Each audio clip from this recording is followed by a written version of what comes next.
بسم اللہ الرحمن الرحیم۔ السلام علیکم۔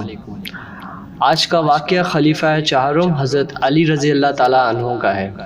حضرت علی ایک روز اپنی خلافت میں مسجد میں داخل ہوئے، دیکھا ایک شخص زارو قطار رو رہا ہے۔ کچھ لوگ اس کے ارد گرد جمع ہیں اور اسے سمجھا بجھا رہے ہیں۔ آپ نے پوچھا کیا بات ہے؟ کہا میرا باپ ان لوگوں کے ساتھ سفر میں گیا تھا، سب لوگ واپس آ گئے، میرا باپ واپس نہیں آیا۔ میں نے ان سے پوچھا تو کہتے ہیں کہ تمہارا باپ راستے میں فوت ہو گیا۔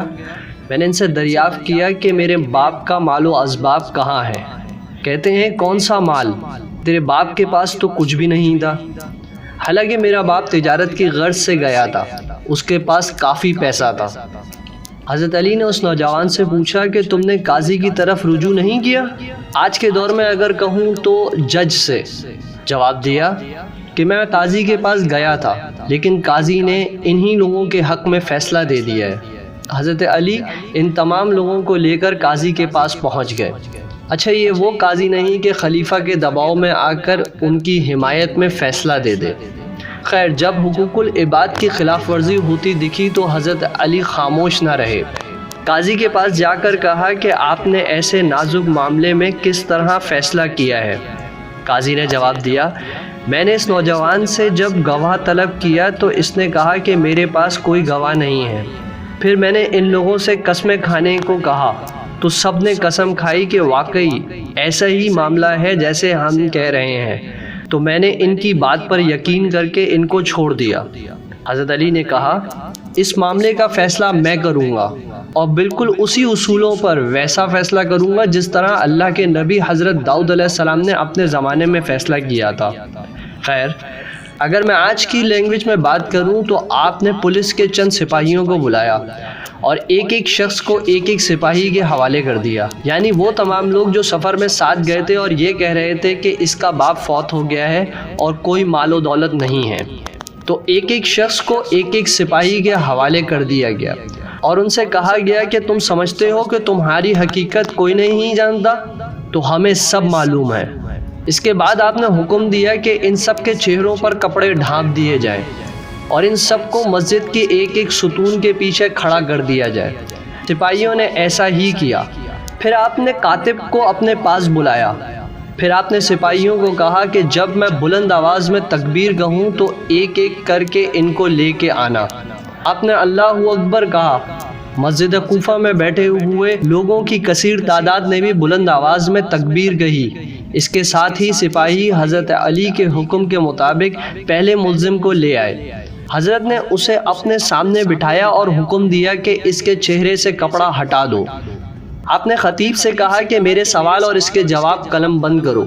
اب حضرت علی اس سے مکالمہ کر رہے ہیں۔ آپ نے اس سے پوچھا تم کس دن اپنے گھر سے اس کے باپ کے ساتھ سفر پر روانہ ہوئے تھے؟ اس نے کہا فلاں دن فلاں مہینے۔ پوچھا کس مقام پر پہنچے؟ کہا اس مقام پر پہنچے۔ پوچھا کس شخص کے مکان پر؟ کہا اس شخص کے مکان پر۔ پوچھا مرنے والا کون سے مرض میں لاحق تھا؟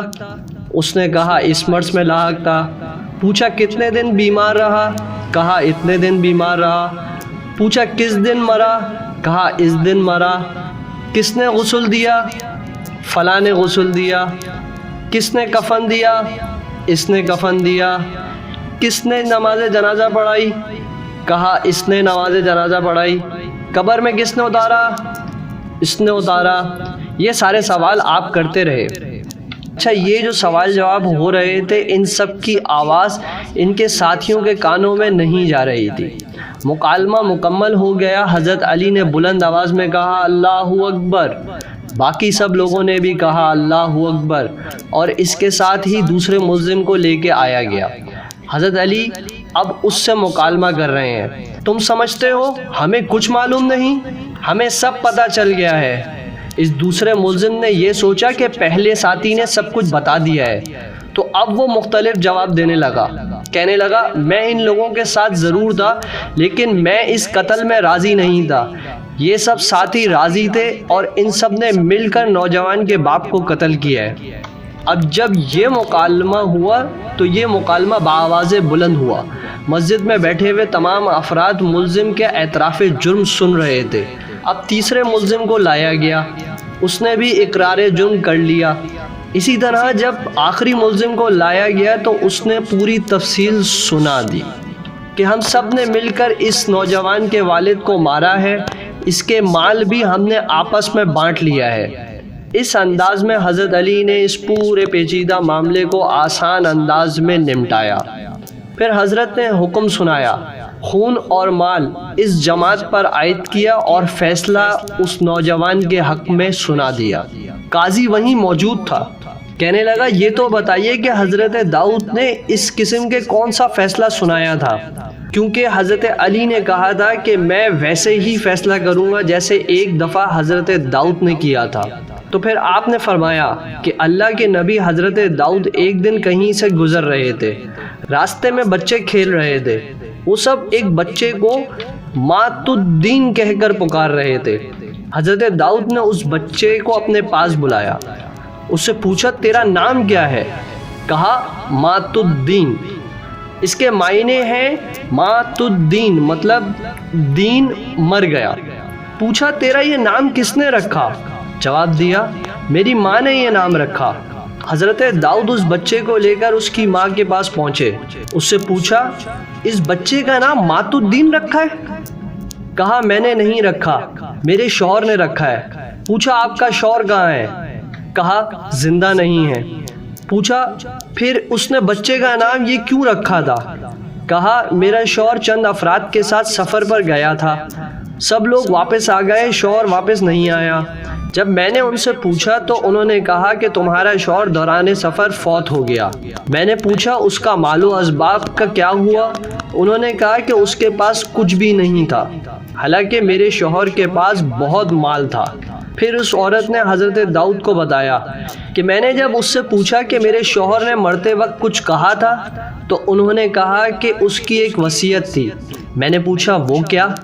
تو انہوں نے کہا مرتے وقت اس نے کہا تھا کہ میری بیوی سے کہہ دینا، جو اس وقت ایکسپیکٹ کر رہی تھی، کہ جب لڑکا یا لڑکی تیرے بطن سے پیدا ہو تو اس کا نام یہ رکھ دینا مات الدین۔ تو میں نے اپنے شوہر کی وصیت کے مطابق یہ نام رکھ دیا۔ تو حضرت داؤد نے فرمایا کیا تم ان لوگوں کو جانتی ہو؟